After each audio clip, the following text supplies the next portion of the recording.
What's going on, everybody, and welcome back to the Hardwood Convos podcast here on the 515 Podcast Network. I'm Brock Bierman alongside, as always, with Hunter Rose. Dawson is off this week, so we'll get to hear from him next week.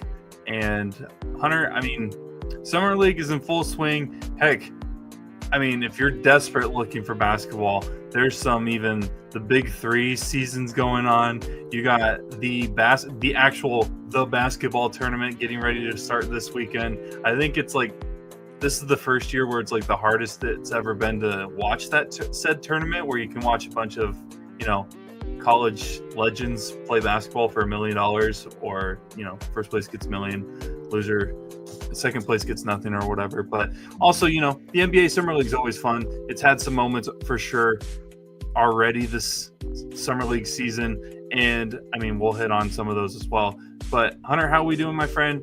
I know we got some big news to hit on, at least that have come out today as we're recording here on a Wednesday, July 16th. But how are you doing, my friend? Yeah, I'm doing all right.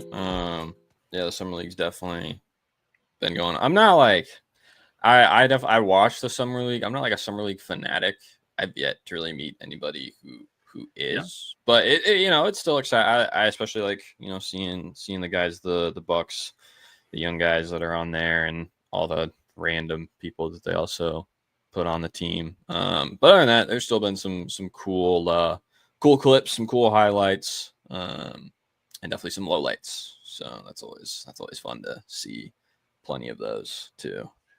Yeah, I mean that's gonna happen when you're doing a basketball summer league where you have some future stars of the NBA that just got drafted in the top 10 or the lottery, and then you got players that either were undrafted this year or have kind of been tossed around in the NBA or haven't even played a second in the NBA yet, and yet are still fighting their way for either a two-way contract or an actual full-time NBA contract. Mm-hmm. But we will touch on that a little bit later. Obviously, today the big news, or at least one of the bigger news, is Bradley Beal's buyout seems to be all but official. I don't know if it's been made official yet. Since the last time I looked at my phone in the middle of a meeting, or I guess in between a meeting, because the meeting was all day, but it was during lunch, and I saw Bradley Beal in the Clippers uniform, so I had to assume that this is pretty much all but a done deal, if not a done deal. Bradley Beal is going to get bought out of his Phoenix Suns contract, which means LeBron is the last player in NBA history to have a no trade clause in his contract. But Beal is also on his way to Los Angeles, which we kind of hinted at and talked a little bit about last week. But now that it is official, and Hunter, you've kind of talked about how the Clippers are kind of striking your interest a little bit and how they've been able to build their roster in the last couple weeks. What are your thoughts now officially that Bradley Beal is on his way to Los Angeles? Yeah, I think it's wild because Bradley Beal went from it was the worst contract in the NBA to potentially, depending on the Bradley Beal that's received in LA, potentially the best contract in the NBA in terms of what he could bring to the table and how much he's being paid. So first of all, just with the buyout, I believe the Suns now over the next 5 years are paying, I think it's $19 million every year or something like that. Which kind of wild. But then that a lot of that has to do with Bradley Beal giving up whenever there's a buyout. There's kind of on both sides with the player and the team paying. So he ended up paying almost $14 million out of his own pocket to get out of it, which is kind of crazy that the Suns are now paying Bradley Beal a lot of money to not play for his team, and Bradley Beal's paying a lot of money to not play for that team. So that just shows the great relationship they had there. But now I believe, if I remember correctly, he's on a 2-year, $11 million deal, which is wild. Actually wild. Because you have players who get paid double to triple that have never sniffed an all-star vote. So I really, especially with the contract like this, more than I thought for the Clippers, because originally, kind of what I mentioned last week, just kind of curious on, obviously, we didn't know if Beal was going to join at that point. It was kind of everything was pointing that way. But obviously, depending on the contract they're giving up, I figured it was going to be probably, it kind of depends on where he would have gone. I figured it would have been maybe in like the $14 million range for a year. But it's way less than that. So that's wild. And so to be able to get that kind of player for that cheap, I think is huge for the Clippers, because I don't know their cap space specifically, but that leaves them with some room to improve or grow depending on how the season goes.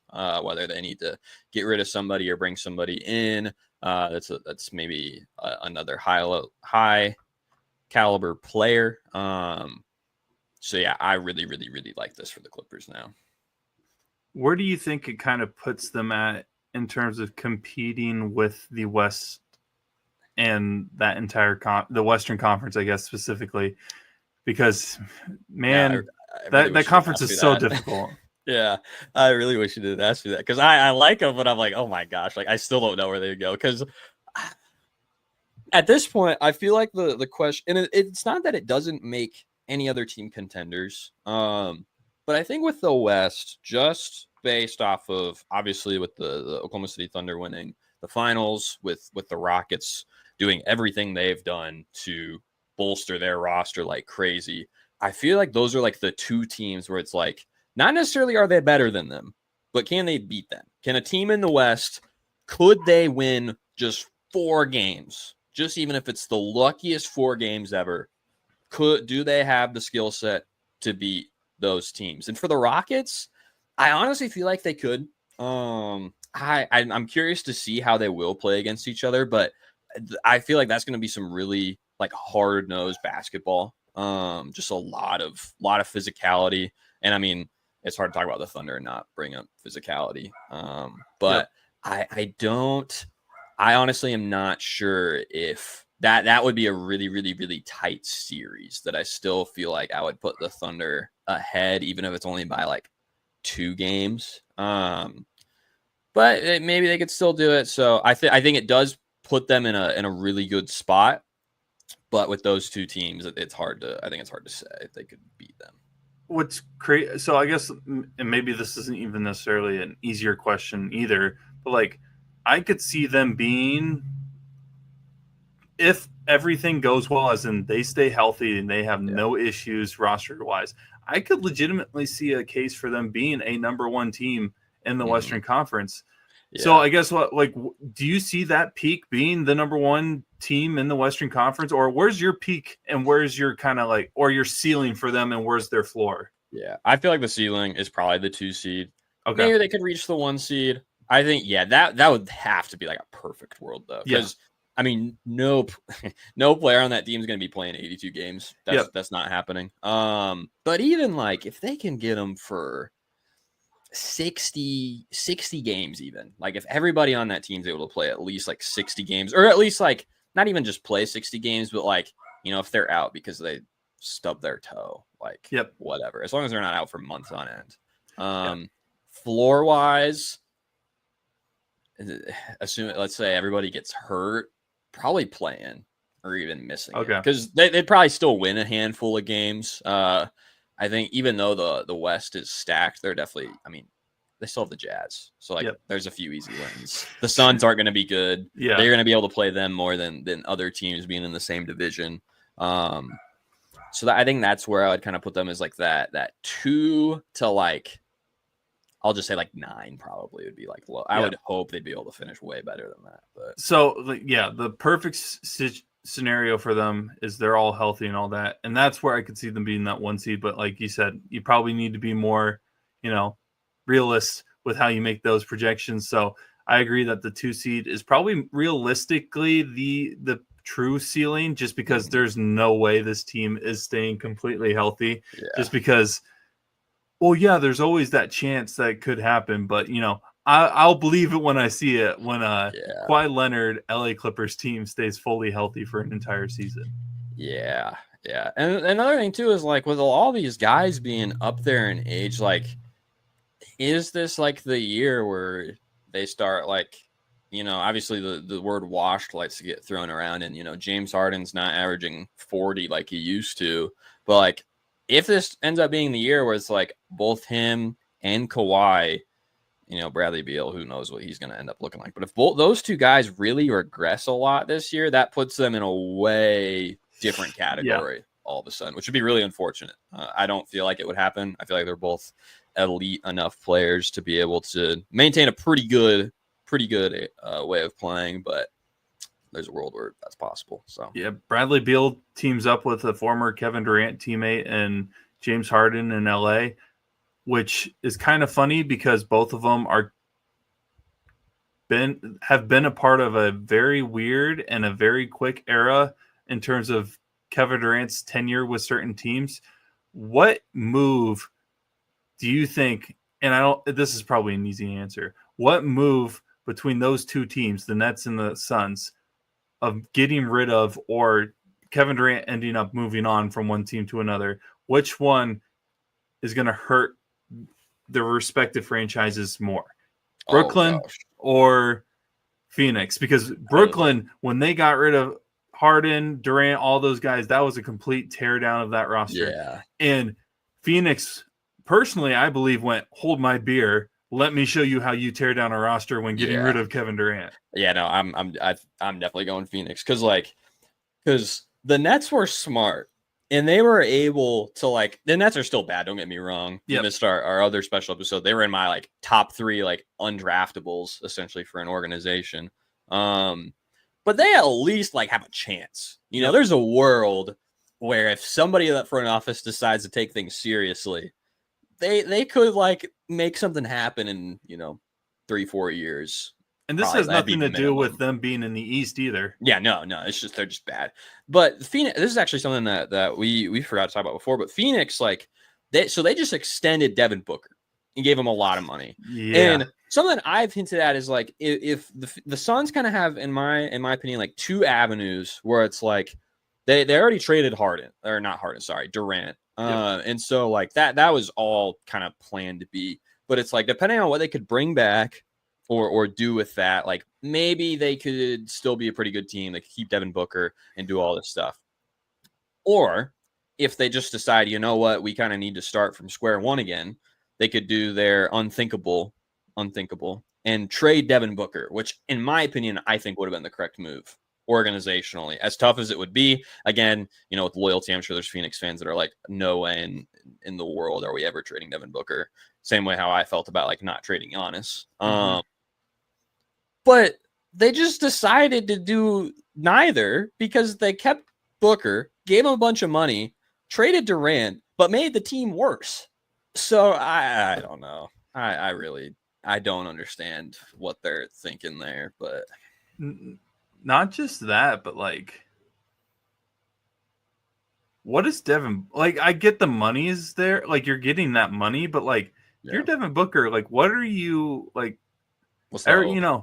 What wasn't he being compared to Kobe at one point in his career? Yeah, I mean, people were thinking especially after that 2021 finals, and even the next year when the Suns played really well, it's they're oh man, this guy. I think at the time he would have been 26 maybe, kind of when all that started happening. It's oh man, this could be kind of not the next face of the league because LeBron was still doing his thing and all that, but this could be a dude that could maybe end up with an MVP if the Suns keep doing what they're doing.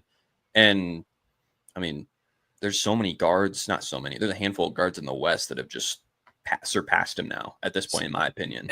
And the problem is that he's going to be on this team that's rebuilding for the next. Yeah. I don't think people realize how bad Phoenix is in, how bad of a situation Phoenix is in. We're talking a decade worth of rebuilding that's going to maybe, unless they strike gold with a draft pick or a trade or a signing or whatever in the next 5 to 10 years, that's a different story, obviously. But look at what happened when Brooklyn this is a different story because Brooklyn gained players from this trade, but they also ended up not knowingly gave up 2 future All-Star first round picks to Boston. But it set Brooklyn back. Well, I mean, has Brooklyn ever recovered really legitimately? They've had, little spurts with Russell at point guard and all that, and then they thought they finally were back with Durant and Kyrie and Harden and all them in Brooklyn. But Phoenix is going to be bad for a while. Like them in Utah, they're going to be competing for a really good position in the lottery every year. So if you're Devin Booker, who at one point was going to be maybe a future MVP compared to Kobe Bryant, like this wasn't I don't think this would have been a move Kobe would have made. I know that you can compare, the rebuild that LA kind of had to do with Kobe when they got rid of Shaq and all that. But like you could at least still see the vision that the Lakers were doing at that point. Yeah. I don't know where Phoenix is going. And personally, if I'm Devin Booker, I want to sign that deal. I would have wanted out. Because if you're trying to, like, there's one or two versions of stars in the NBA. There's those that actually want to win and become the greatest of all, one of the greatest athletes, basketball players of all time. And then there's those that care about the money. And for some reason, this one kind of rubbed me the wrong way because I don't know if this was really about becoming the next best thing in the world or trying to compete for championships. I think this was, I just need the money, which if that's your thing, that's fine. Like you can be that player. Yeah. It's just that it kind of rubs me the wrong way after he was a future MVP, and at one point was getting compared to, in my opinion, the greatest competitor the NBA has ever seen. Yeah. Yeah. It's like, especially like, there's no way he doesn't know the situation, like his organizations. Like there's just no, especially with like all the stuff that supposedly happened like behind like closed doors within the team.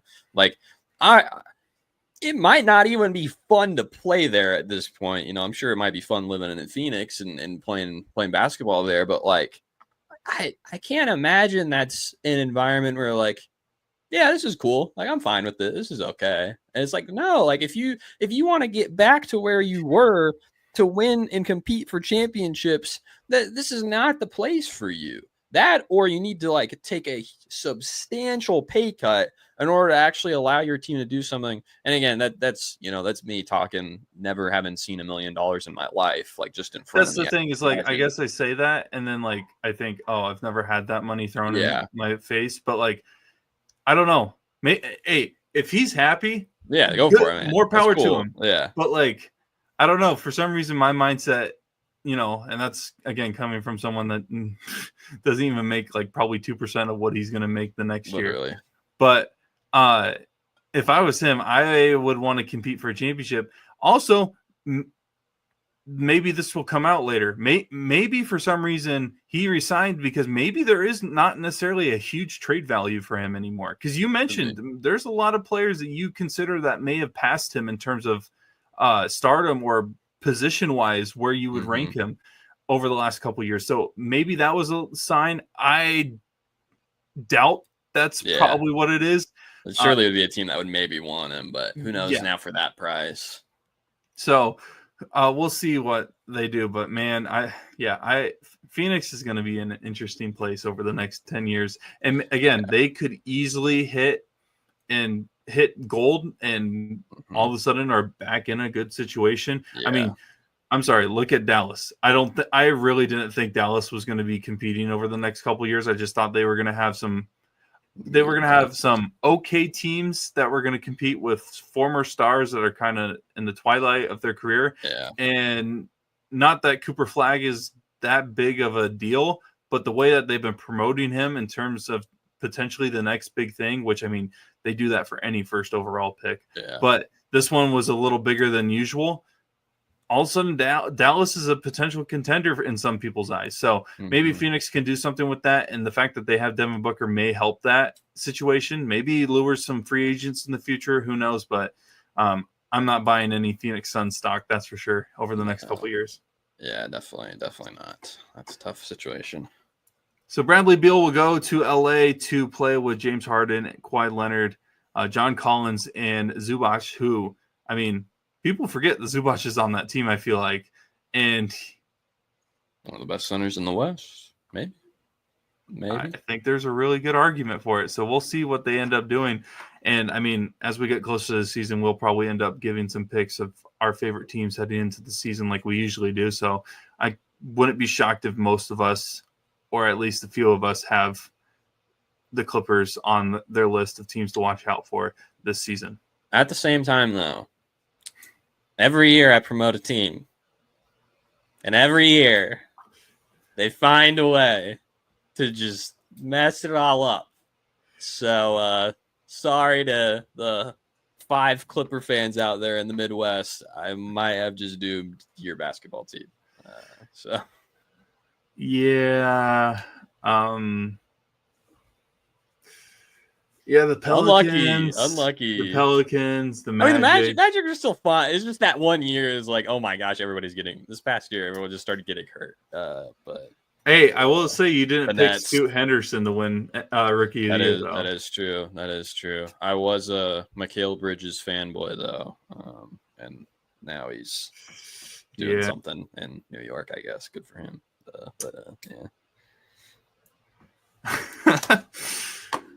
Well, we'll move on here. Let's talk a little NBA Summer League. We've had some great performances, some great just showings by overall like players that you wouldn't necessarily think of in terms of future stars of the league. I will say we didn't get the chance to talk about much about Cooper Flagg's debut against the Lakers in the Summer League, and I will give credit where credit is due. I now see where he is in terms of player type and all that. Bronny James could be a potential decent player off the bench for a championship contending team because of his defensive effort, not necessarily because of his scoring. He gives me Tony Allen vibes for some reason, maybe a more athletic Tony Allen, I guess, because, you know, the way he drives to the rim sometimes, most of the time doesn't look like something Tony Allen would do because, you know, Tony Allen didn't have to worry about driving to the hoop that much on those Grizzly teams and even those Celtics teams that he was a part of. What did you think of that Cooper Flagg, LeBron James, or I guess Bronny James matchup? Was it, you know, Cooper said it was one of his worst games ever. It's pretty gross. It's pretty gross.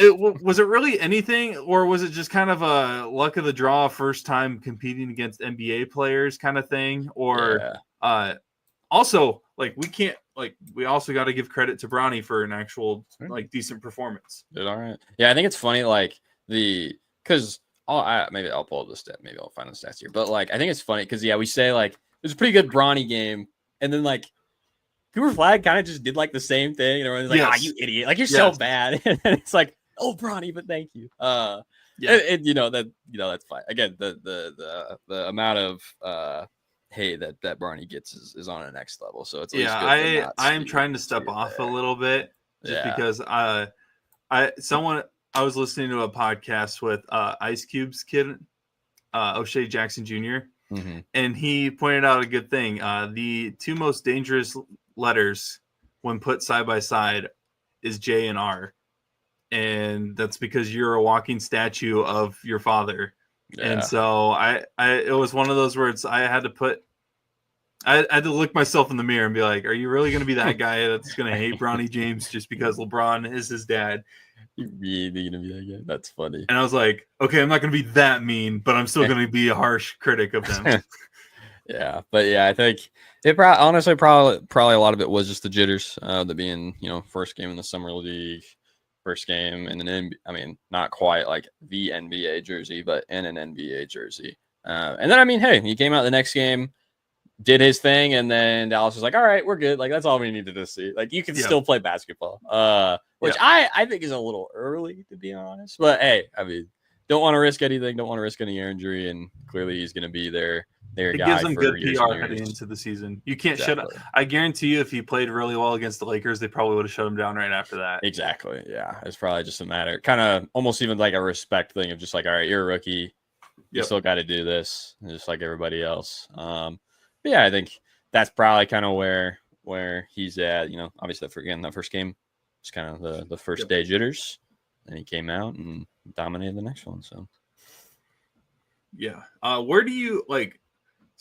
Not necessarily sticking with Cooper Flagg because again, the second one he kind of showed out. But like, do you think this offseason and this performance that Bronny James has been having though in the Summer League, he hasn't been putting up like, you know, he hasn't been putting up Kyle Filipowski type numbers, which we'll get into that I think in a couple seconds. But he hasn't been doing like absolutely terrible. I feel like I think Yeah. he's earned his way to potentially getting some playing time this year for the Lakers.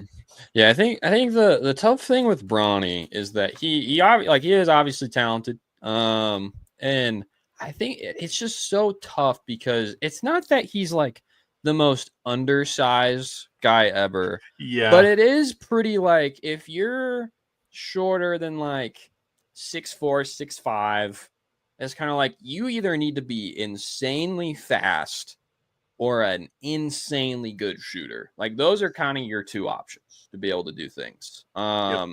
And hey, he you can tell he's LeBron's kid. He's got that athletic gene. Like that dude almost took off from the free throw line, it seemed like at one point. I don't remember what game it was, but Maybe I'm wrong, but like I feel like if he was LeBron's height, like his dad's height, he like has a lot of similarities in terms of what LeBron walked into with in terms of pure raw talent heading into the NBA of his rookie season. Because people got to remember, LeBron couldn't shoot consistently from three for a long stretch of his career. Yeah.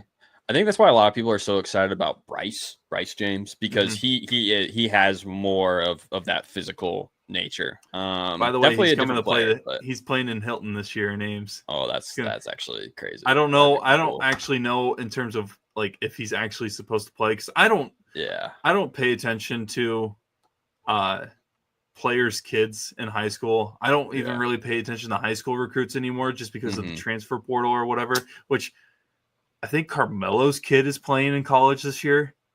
That sounds right, I think. But so like the fact that we're already in this point, the Boozer twins are playing this year. Like twins, I know. Right? It's just like, oh my gosh, where are we at in terms of like time has passed. These guys are old, and I have something in my eye. But I think with Bronny though, I saw a really interesting. It was a whole like career timeline of like if you were to project Bronny's like path forward. Because one of the things that Bronny James does do really, that I think he does really well, but it's difficult for his size. Because again, he's not the best shooter in the world. That's something he can still grow, and obviously he's still young enough to be able to do that. But like he's good on defense. Like he's gonna get outbodied by guys bigger than him, but not like easily. Like he's gonna be a pest. And I saw a really good comparison, and not only with like him being somebody's kid, but just the way he plays. He could be like another Gary Payton guy, you know. Oh, that's a good comparison. Yeah, another, GP2. Just with a lot, obviously, GP2 being the son of like the Gary Payton. But he, that's a guy who's smaller in size, but like he can guard small forwards in well too.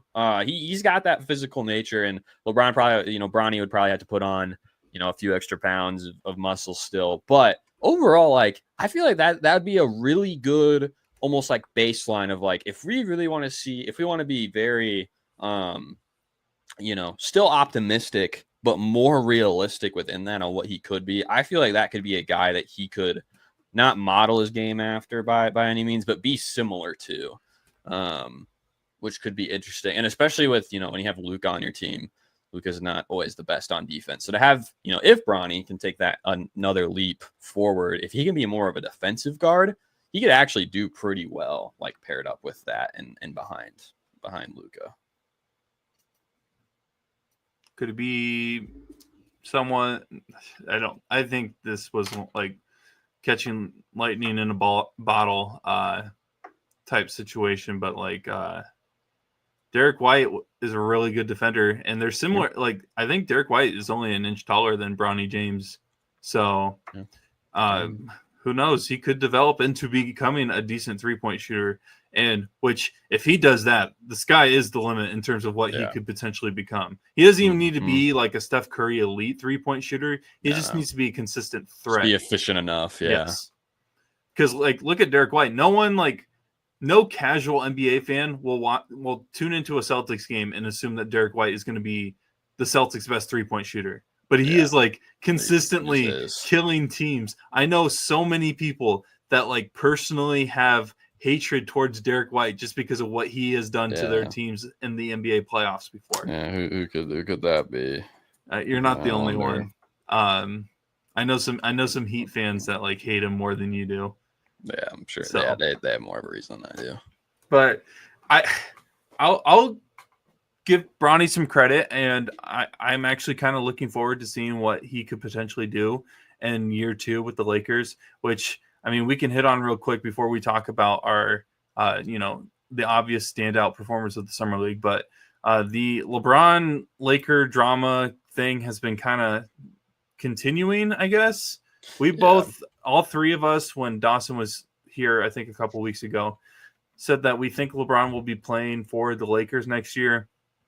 And then you keep hearing reports of like, LeBron wasn't involved in certain news headlines before it was pointed out, like the selling of the team. Luka was the only one mentioned, or the only one that was informed about that ahead of time. LeBron's not being involved in any conversations with the team, blah, blah, blah. Luka is the future. I think something came out today of LeBron hasn't been happy with the direction this team has been taking since the Russell Westbrook saga. It's just a headache, man. And I know you had a few things that you mentioned to me before we started recording this podcast, but I still think LeBron's going to be playing for the Lakers next year. But like, man, this is. I guess I'm a little biased, so like, so the taste has already been sour, but like, this is leaving another sour taste in my mouth in terms of LeBron kind of being a dramatic person, I guess, if all these things are true. Yeah. Who knows if all these things are true? Because I know that reporters are supposed to report, but I still think that there is a little bit of we just want to cause a little bit of drama in terms of the headlines. Yeah, I mean, Shams just made up stuff about Giannis this past offseason, and thankfully, there you go. If you haven't seen like the Bucks front office, because they had like all their press conferences and stuff with Miles Turner, and they were obviously asking, our team owner and president and GM about it, and literally all of them were like, "Yeah, we've like literally been talking to Giannis like all offseason, like this is business as normal." Basically, just completely shut down anything that Shams is supposedly has insight on. But yeah. I think with LeBron, like, it's still kind of the same opinion I kind of have, and I'll kind of reiterate it, and then I have a couple other thoughts. But like, I think like if like Brock said, we all kind of think like LeBron's gonna be back. He'll be in a Lakers uniform. The thing that's weird, if all this stuff with LeBron is true, and it's like, let's say, I'm not saying a guy can't be unhappy with his team, but let's say he just full on's like, yeah, I want out of here, like find any way possible and get me out. It just seems so weird to me to pick up your player option for over $50 million for just 1 year. That is the contract. It's not like 50, it's not like 2 years, 50 million. So you get 25, no, it is 1 year for $50 million. Which makes it very difficult to trade, especially like already right now. We get, if we get closer to the trade deadline, that does become more of a possibility just with him being on an expiring deal. So I'm gonna be like, all right, let's just unload these other dudes just to bring LeBron in for this year and see if we can win the chip. To take that though, and then just be like, yeah, I need this team to be better or else I'm out. That would be not good, because that just that doesn't leave any possibility to really use any salary cap to make your team better. That doesn't allow you or put you in a position to be able to be traded off easily to make both sides better, not just the Lakers, but who you trade LeBron to. If that's the case, that makes it very difficult to do that in the summer already. And then to figure out like what the team will look like, because if you completely change your team, like sure, we have training camp coming up, but like doing it at this point right now in the off season where training camp's coming up only in like a month or 2 months or something like that, which is crazy to think that it's coming up that fast. Like that's not a lot of time to figure out what this team's going to look like, getting rid of a guy like him. And so that just would rub me the wrong way, honestly, if that were all true. But I think at the end of the day, like I can understand being upset and being like, hey, like if you're going to plan for the future, that makes sense. But like, I'm still LeBron James and I'm still here. Like, again, like you can't just like not include that in your plans at all. Especially, and again, even if LeBron's, retiring this next year, it's like you can still do something this year with him. I get Luka's that future guy. I would want to plan around that too. But you might as well do something with LeBron to be like, all right, man, like bring both of them into a room and be like, how can we get a team? What do we need for both of you two? One, to be able to work together well, but two, who are guys that complement both of you well? And so that, I think it's just kind of like a lot of weirdness on both sides, more so with LeBron if a lot of that stuff's true, but especially with kind of what Rich Paul was saying. He had an interview and he kind of just like told LeBron, like, go do your summer, man. Like he'd kind of take care of everything else. So if that's the case, then I feel like a lot of this LeBron stuff's probably like overplayed out a little bit, potentially like emphasis or kind of, tweaked a little bit to make things more dramatic, but it is still an interesting scenario overall. So like this is a hypothetical like situation. You know how like Jordan's jersey in Chicago has 2 years or 2 timelines, his retired jersey, like the two to separate the 2 years that he wasn't with the team. Wouldn't it be the most LeBron thing to just find a way to get traded back to Cleveland just so he can have a third time with Cleveland, just so on his jersey retirement it's got 3 of them? I don't think that's going to happen. Also, I don't remember what Cleveland does for their jersey retirement, like banner design, so maybe they don't even put the years. Knowing them though, like, and rightfully so, they will go all out in terms of designing LeBron's. Maybe LeBron will get his own personal design. He'll get his own shrine. Yeah. And in Cleveland, rightfully so.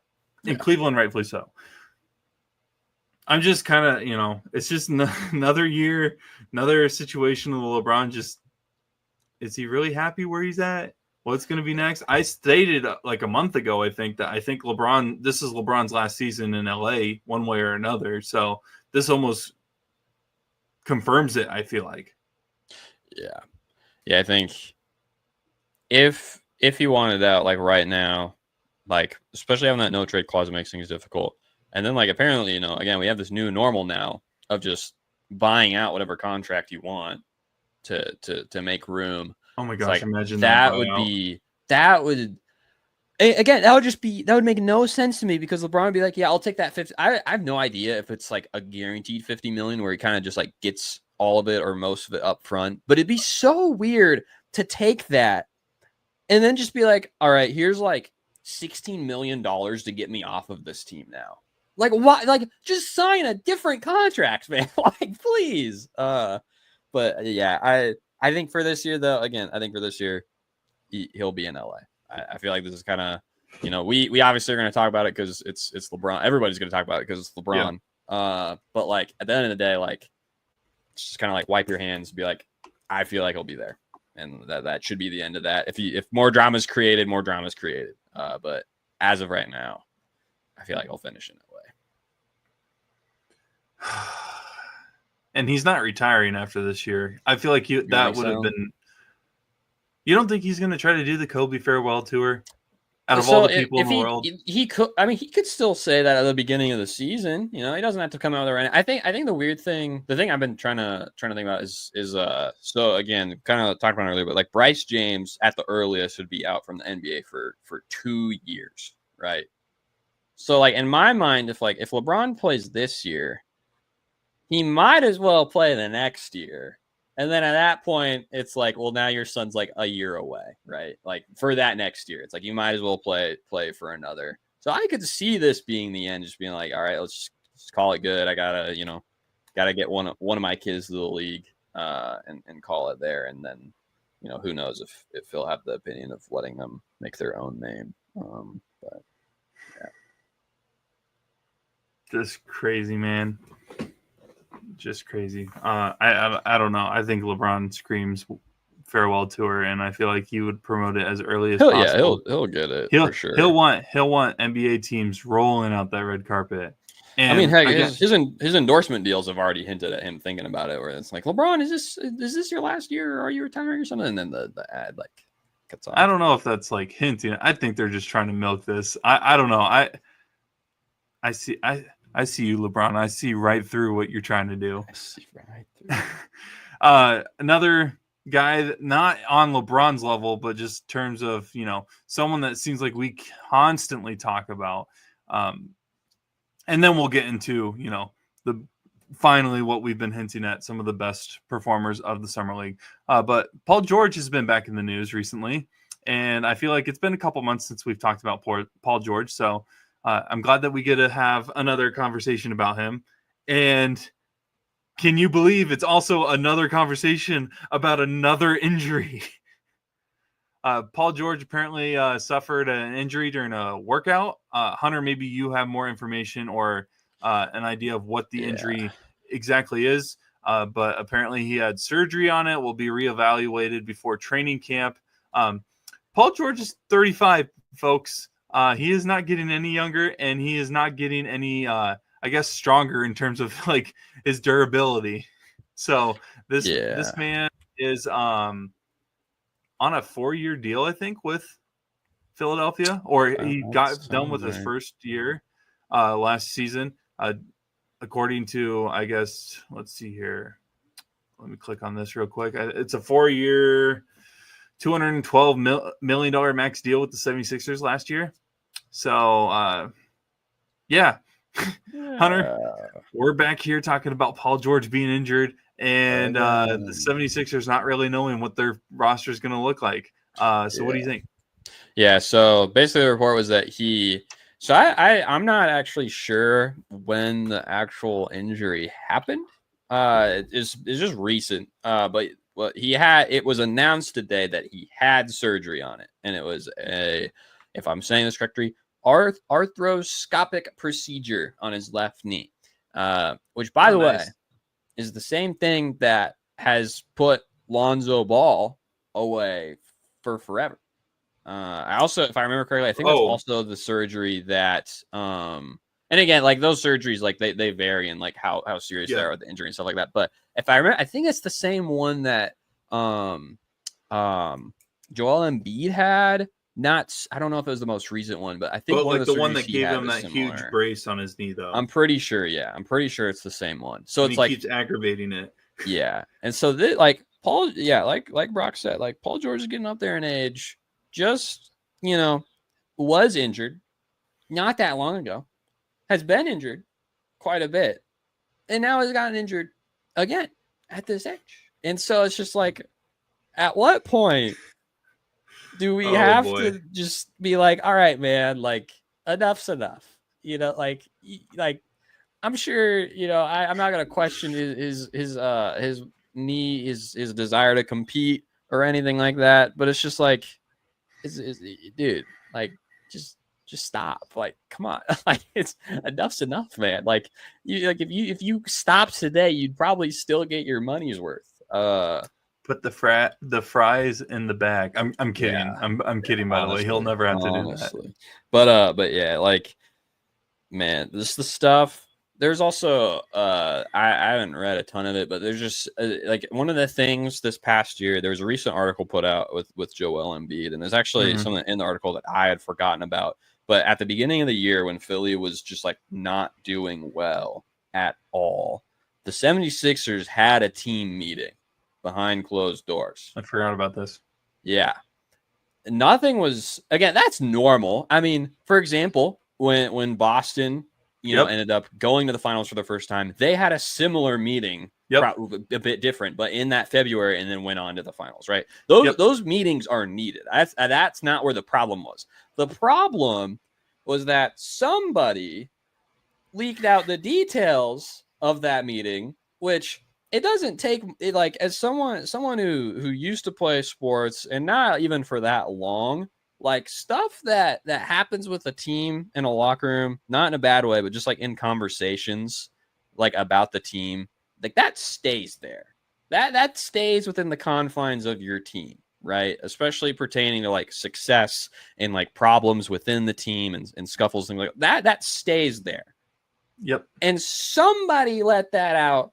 And there also just so happened to be somebody new on the team who also has a podcast, who put out an episode after that podcast about how there was a meeting behind closed doors. Now, I don't think he ended up saying on that podcast, but like it doesn't take a super genius to figure out like who could have done that? And in that those details having to be between Tyrese Maxey and Joel Embiid. Essentially, Tyrese Maxey calling out Embiid for not doing things that a leader should be doing. I didn't know Draymond Green got traded to Philadelphia. Crazy, right? Crazy. Jeff Teague back in the league? Jeff Teague there now? Yeah, wild. So yeah, with all that happening and with this surgery, I feel like it's so fun. Like he's not gonna get traded.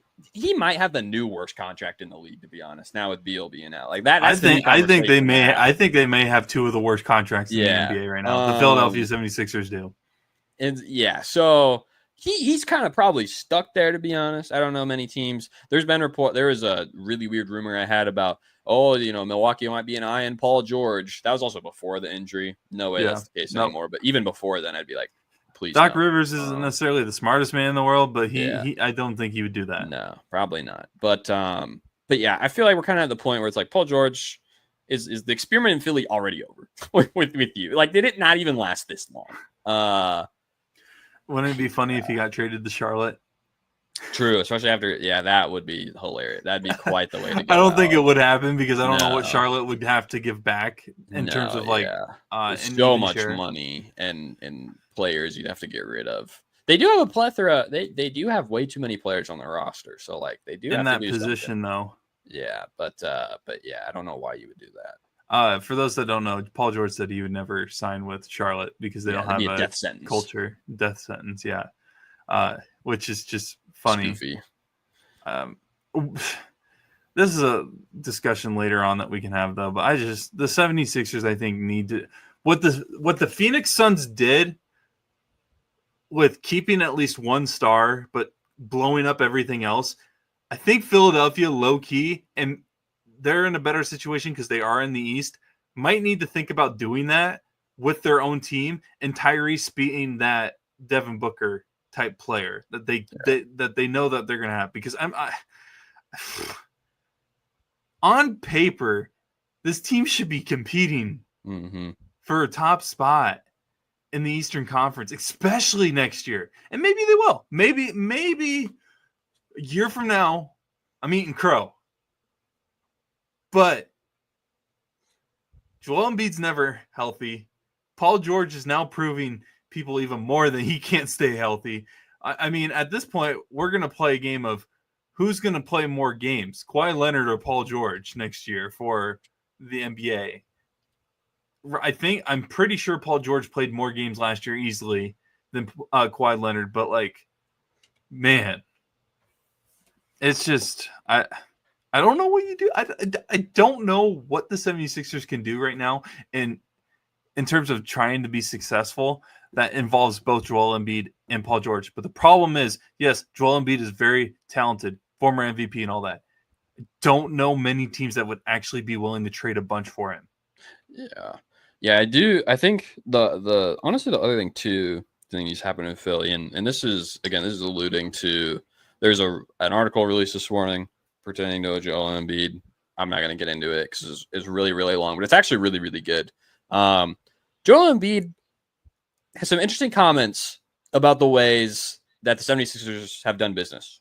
For example, this is from the beginning of his career. For those of you who maybe don't remember, because I kind of forgot about this until I was looking at his stats recently when I was going through different teams, but he didn't play his first 2 years in the NBA. He was recovering from it. Nope. So he came out of KU and then immediately was sidelined until 2 years Noel was after. the star for a while. Mm-hmm. Yeah, Jahlil Okafor before then? Right before then? I think Okafor was a little bit ago after Noel, if I remember right, because Noel was but Noel tore his ACL too. Yeah. Because if I remember, I think Noel was the same year Anthony Bennett went, because he didn't get drafted for a while, and everybody thought he was going to be. Nerlens Noel, for those that don't know, is the better version. Was the best player on the high school team that also involved George Niang. That's the only thing I remember is because that was the only thing for the first 2 years of Niang's career at Iowa State that people would mention, like, hey, did you know that he played with future NBA first round pick Nerlens Noel? That's so funny.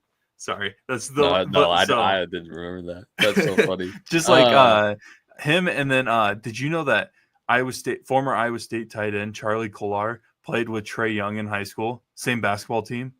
Whoa! Just no, that has nothing to do with at all what's going on in the game. It's just like he played with Trae Young in high school. That's crazy. But yeah, so Embiid first 2 years didn't play. The person. And that was forever ago. There's been a lot of changes in the 76ers front office, but something that this has to do with his injury, something that we've seen consistently throughout his time in Philly of how the 76ers have supposedly addressed it. The person in charge of kind of like overseeing his recovery for those first 2 years was an intern.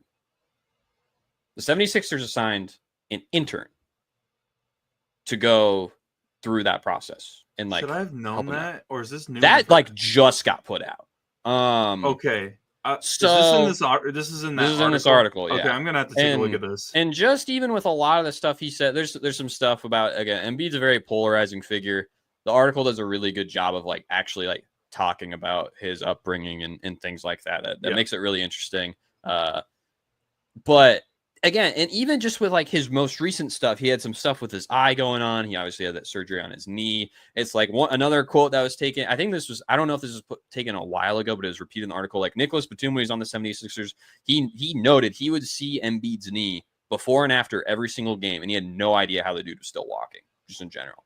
Like I have no idea what it looks like underneath there. So just the way that the 76ers have apparently been working and dealing with players might be even a deeper issue than just who's on the roster. And again, so I think they're going from Joel Embiid has just had an unfortunate run of injuries to the Philadelphia 76ers may have failed Joel Embiid. Maybe. That might be the case. And that's not you look at their history though, which makes sense. Huh. Now I do think, one thing that I have also, after reading through that, something I have maintained is I do think there are fair critiques of Embiid. I think that's a fact. I even think he, seemingly from some of the stuff he's in there, I think he would probably agree with that. There's probably stuff that, he obviously has other opinions about, where it's like who he is as a man versus a basketball player, how he wants to compete versus how people say he wants to compete. Yep. There are fair critiques about Embiid, but it is hard to continue playing at the level he does when he's injured so often. And if some of the stuff in here is like, I'm not saying he's a liar by any means, but if the stuff in there is 100% true, and if we ever get a fair look at what the 76ers front office has done throughout these different 10 years of people being in charge, there might be a whole different conversation about who needs to be in Philly to get things going the way that they're going. Because it's also not a secret that there are former players like James Harden, who have gone very explicitly on record calling out Daryl Morey, the current guy in charge, about not being, that a lot of NBA reporters love talking about. Yeah. They love him. I think it's a little, having this, and then some of the stuff that's happened in this past season, obviously that we just talked about, like with Paul George, and then even with James Harden in the past, just makes me wonder what all, like, not to be Brian Windhorst here, but what's happening in Philly right now? What's going on, right? But again, like, it is really interesting. It is really interesting to see, to kind of put some pieces together of what's all happened in Philly over the past few years within the whole trust the process kind of movement, which, honestly has kind of died. I bought a trust the process hoodie once. Crazy. You remember that? I do remember that. I will say, honestly, that's like one of the main reasons I remember trust the process as a phrase, is because you had a hoodie about it. I will say, and I am by no means, everybody knows, I am by no means a 76ers fan, but that hoodie, and it was like, and it wasn't branded. I don't even think Joel Embiid probably even got a penny for it. And it was the coolest hoodie in the world, just because I could wear it to our school events because it was red and blue. And it just says trust the process, and I had an outline of Joel Embiid on there. Crazy. I had that one, and then oh my god, do you remember the Andrew Wiggins hoodie I had? The Maple Jordan one that had 22 and the Canadian flag on it. Oh gosh, I forgot about that. For those that don't know, I am an NBA fan and like a fanatic. And NFL. We can't forget about the NFL jerseys. Oh yeah, the NFL. Oh my, Sammy Watkins. Yeah, crazy. Buffalo Bills. Oh my gosh, I bet you if you go through those NFL, like, I guess there weren't jerseys, they were jerseys, the shirt jerseys or whatever. Jerseys, yeah. If you went through all the ones I bought, I think all of those players, like shortly after I got them, either phased out or they had something controversial happen at Antonio Brown. That's but tough. But yeah, with the 76ers, with the stuff recently, and then again, even this is not to try to take too much of our time here, but like you even think about like a situation like with Ben Simmons. There's been players that are on record. I think Ben Simmons is probably a different conversation entirely. There's been players that are on record kind of talking about how he kind of acted in Philly in the midst of some of the stuff. Most notably, current Boston Celtic George Niang. In my mind, most notably. Hey, there was a photo Boston posted of Niang and Jaylen Brown together this week, and I'm just like, ooh, I just know. I know so many Boston fans that are not Iowa State fans that absolutely hate this. They're like, how could you sign someone that grabbed Jaylen Brown in the middle of a game while sitting on the bench? I'm like, that's exactly who you want on your team. Yeah. Exactly. He literally, I really don't think people understand how big of a competitor George Niang is. He gets after it. He's the ultimate like scary guy because he'll walk into a gym with a dad bod and drop 40 on you. Now he's probably not doing that in the NBA. Dude, with the roster that he's playing with next year, he could drop 40. I'm here for George Niang 50 piece. Crazy. That'd be wild. Give me and you know what? Because I really don't think Boston's season's going to be good next year, and we're not going to get time to talk about the top players of the summer league. Maybe we'll hit on that with Dawson anyways. He'll probably have more analysis because I know he watches more summer league than I do. But with Niang, like I will, because the Celtics aren't contending for a title next year unless miracle drugs happen and Jason Tatum is back before the playoffs and Damian Lillard signs with Boston. That's the only situation I could see it. So since I already know the season's a wash, let George Niang get the 50 piece, man. Let him do his thing. Let him get it. But no, I do think there is a bigger conversation to have because, and maybe, you know what, you've opened my eyes. Maybe I owe an apology for all the kind of shade I've kind of thrown at Joel Embiid over the years. And I'm not the only one. If this is really how we should be re-looking at this situation, because now I'm starting to think, I don't know if it's necessarily that Joel Embiid's health failed the 76ers. I think the Philadelphia 76ers potentially failed Joel Embiid's health when you really look at it. If they had an intern helping out or like the main person in terms of his recovery in those first 2 years. No wonder it took him 2 years to recover. Could be. Yeah, I'll try to. Yeah, the quote from the article from ESPN is that at the start of Embiid's tenure with the 76ers, his rehab had been overseen by an intern. Crazy stuff. Well, I guess we'll see what it's just crazy, man. It's just, yeah. Maybe that intern had a doctorate. Who knows? But I'm willing to bet no. That'd be really weird for someone with a PhD to be like, I'm going to take an internship with this basketball team. Probably get a little bit more than that. Hey, with the job market now, well, I guess this was over 10 years ago. I was about to say with the job market today, a lot of people need to take an internship after graduating just to get a full-time job. But it's crazy. We'll see what happens, man. Good show. We're only going to do one this week since Dawson's out. We'll probably be back next week with a 2-episode week, whether it's big news, so big that we need to do 2 episodes, or like, one where we can do a mixture of both where we can have some fun. Because I know you sent me a good idea of like a deep dive on our teams. And I know Dawson, like the Cavs didn't necessarily do a bunch of roster movement, but they've done enough that we could potentially talk about it, as well as the Bucks and Celtics. We also have our GM, or not GM, our commissioner, like if we were commissioner, what we would do first or whatever. But any final thoughts? Not really. I have one that I think a lot of people already know about, but I'll save it for when we actually talk about the winners and losers of Summer League another week. And that's the only one I got to point out. Are you? There's a photo out there. A lot of you probably already know, but I have it. I potentially have it saved on my laptop for if and when we talk about this photo. Yeah. A career may have already ended before it really started. But for Hunter Rose, I'm Brock Bierman. Dawson Livingston off this week. We'll be back next week to talk more NBA hoops here on the Hardwood Convos podcast, 515 Podcast Network. Make sure to like, subscribe, share, whatever you can do to help support us. We appreciate it.